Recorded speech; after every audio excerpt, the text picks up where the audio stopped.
అమ్మా అమ్మా అమ్మా అమ్మా రే నేను తర్వాత మాట్లాడతాను.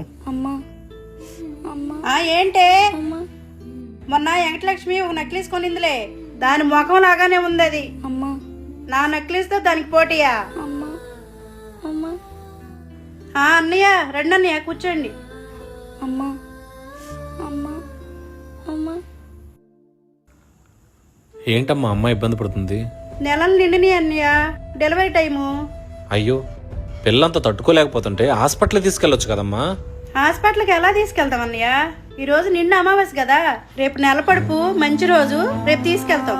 ఏంటమ్మా అసలు మెయిన్ నుండి మాట్లాడుతున్నావా? అరే పిల్ల ఆ రకంగా ఇబ్బంది పడుతుంటే ఇంకా అమావాస్య అంటున్నావు, నెలపొడుపు అంటున్నావు. నమ్మకాలు ఉండొచ్చు కానీ ఇలాంటి మూఢనమ్మకాలతో ప్రాణాల మీద తెచ్చుకోకూడదు. నువ్వు అమావాస్య నెలపొడుపు అని చెప్పి ఏమి ఆలోచించకుండా ఆ పాపను అర్జెంటుగా హాస్పిటల్ తీసుకెళ్ళు. 2 సంవత్సరాల క్రితం మా పిన్ని కూడా నీలాగే మా చెల్లిని అమావాస్యను హాస్పిటల్కి తీసుకెళ్ళకపోతే తల్లిని బిడ్డని ఇద్దరిని కోల్పోయాం. అలాంటి పరిస్థితి ఏ ఆడపిల్లకి రాకూడదు.